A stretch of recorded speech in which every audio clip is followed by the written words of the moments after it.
शताब्दी की स्पीड से फैलती एक न्यूज आजकल सोशल मीडिया पर बहुत ही ज्यादा वायरल हो रही है। इसके मुताबिक यह कहा जाता है कि मक्का मदीना में शंकर भगवान को कैद करके रखा गया है। उन लोगों का यह सवाल है कि अगर ऐसा नहीं है तो फिर क्यों यहाँ पर मुसलमानों की इतनी ज्यादा भीड़ उमड़ती है, लेकिन एक भी हिंदू देखने को नहीं मिलता। आखिर सच्चाई क्या है?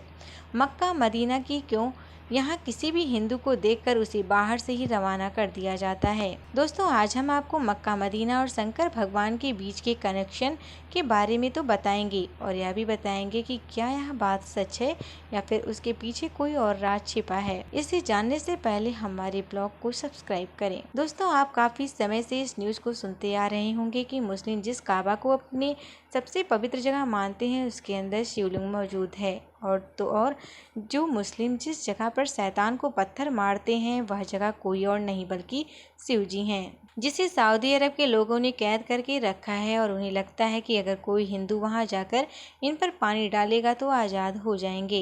यही वजह है कि मक्का मदीना में हिंदुओं को नहीं जाने दिया जाता।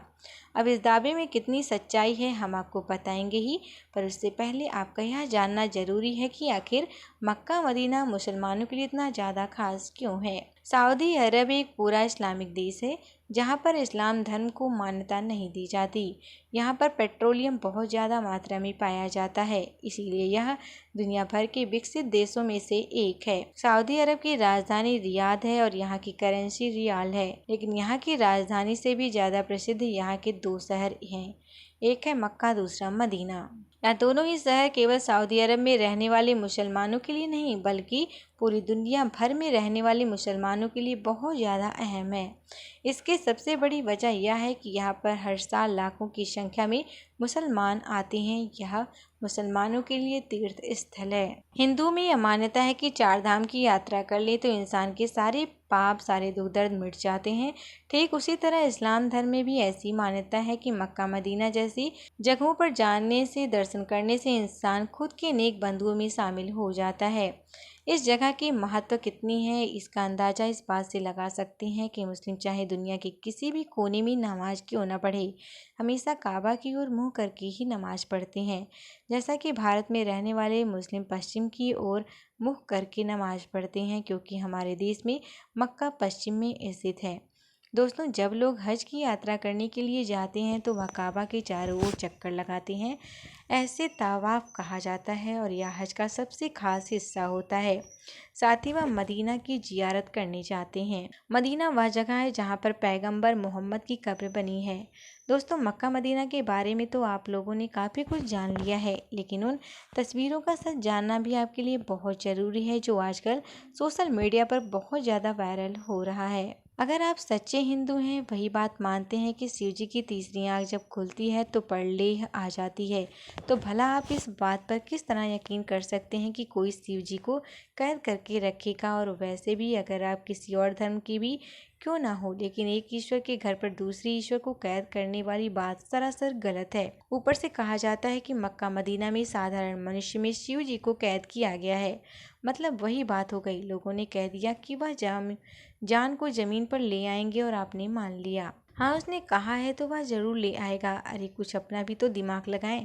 भला कोई स्वयं सबका विनाश करने वाले शंकर भगवान को कैसे कैद रख सकता है। अब कई लोग इस बात को तो नहीं मानते कि वहाँ पर शिव जी को कैद करके रखा गया है, लेकिन यह जरूर मानते हैं कि मक्का मदीना में शिवलिंग है। तो हम इस बात पर भी पुष्टि कर दें कि ऐसा कुछ भी नहीं है। असल में मुसलमान जब हज यात्रा के लिए जाते हैं तो मक्का के पास स्थित एक इमारत में शैतान को पत्थर मारने की रस्म के साथ ही हज की यात्रा पूरी मानी जाती है। हालांकि शैतान को पत्थर मारने की रस्म पूरे 3 दिन की होती है।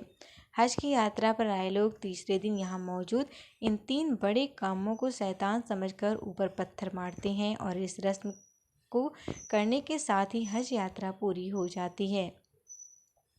अब कई सारे हिंदुओं का यह कहना है कि यही खम्बे शिवलिंग है, उनके नीचे शिवलिंग स्थापित की गई है। तो दोस्त, बिल्कुल नहीं, बल्कि इसका सच कुछ और ही है। जब अल्लाह ने हज़रत इब्राहिम की कुर्बानी में उनकी सबसे पसंदीदा चीज़ मांगी तो हज़रत इब्राहिम के लिए उनकी इकलौती औलाद से ज़्यादा पसंदीदा और क्या चीज़ हो सकती है। लेकिन अब अल्लाह का हुक्म था तो मानना तो पड़ेगा। इसीलिए हजरत इब्राहिम ने अपने बेटे की कुर्बानी देने का फैसला किया। दोस्तों, हजरत इब्राहिम अपने बेटे को लेकर कुर्बानी देने जा रहे थे। तभी रास्ते में एक शैतान मिला जिसे हजरत इब्राहिम से कहा कि वो इस उम्र में अपने बेटे की कुर्बानी क्यों नहीं रहे हैं। आप तो उनका बेटा होना भी बहुत ही मुश्किल है। ऊपर से यह बेटा इतने सालों के बाद बुढ़ापे में पैदा हुआ है जो बुढ़ापे का सहारा बनेगा। अल्लाह के कहने पर हजरत इब्राहिम कैसे अपने जिगर के टुकड़े को कुर्बान कर सकता है। अल्लाह की फरमाइश सबसे पहली हवस तब हजरत इब्राहिम कुर्बानी देने के लिए चले गए। हजरत इब्राहिम को लगा कि कुर्बानी देते समय कहीं वह भावनाओं में न बह जाए। यही वजह है कि कुर्बानी देते वक्त उन्होंने अपनी आंखों पर पट्टी बांध ली। लेकिन भला खुद कैसे किसी के साथ बुरा कर सकता है। वह तो बस हजरत इब्राहिम की परीक्षा ले रहा था। ऐसे में दोस्तों, यह कोई शिवलिंग नहीं है बल्कि जो 3 खंभे हैं वह शैतान का प्रतीक है, जिस पर पत्थरों की बरसात करके लोग अपने अंदर के शैतान को मारने की कोशिश करते हैं। ऐसे में कई लोगों के मन में यह सवाल आता है कि अगर ऐसा कुछ नहीं है तो वहाँ पर हिंदुओं को क्यों नहीं जाने दिया जाता। तो यहाँ पर सबसे पहली बात तो यह है कि सिर्फ हिंदुओं को ही नहीं बल्कि किसी भी गैर मुस्लिम धर्म, फिर चाहे वह हिंदू हो, सिख हो, ईसाई हो, बौद्ध हो या कोई भी हो, अगर मुसलमान नहीं है तो उसे काबा के अंदर नहीं जाने दिया जाएगा। यहाँ सिर्फ उन्हीं लोगों को अंदर आने दिया जाता है जो बिल्कुल पवित्र मन से अल्लाह को अपना मानते हैं। अब दोस्तों, आपसे इस तरीके से समझ गए होंगे कि जैसा आपका घर है और कोई आपकी इज्जत ना करे तो आप उसे अपने कमरे में आने की अनुमति देंगे नहीं ना। आप यह चाहेंगे कि जो कोई भी है आपके घर में आए वह कम से कम आपका सम्मान करें। और ठीक है, सही यहाँ के लोग भी चाहते हैं जो कोई भी काबा में प्रवेश करे अल्लाह को सच्चे दिल से माने। उसके लिए सबसे पहले अल्लाह होना चाहिए, बाकी सारी चीज़ें बात नहीं। हमें उम्मीद है कि आपको मक्का मदीना से जुड़ी हर एक बात अच्छे से पता चल गई होगी। अब आप किसके बारे में क्या कहना है कमेंट करके हमें ज़रूर बताएं। और इसी तरह के इंटरेस्टिंग पोस्ट को देखते रहने के लिए हमारे पोस्ट अपने दोस्तों के साथ शेयर करें।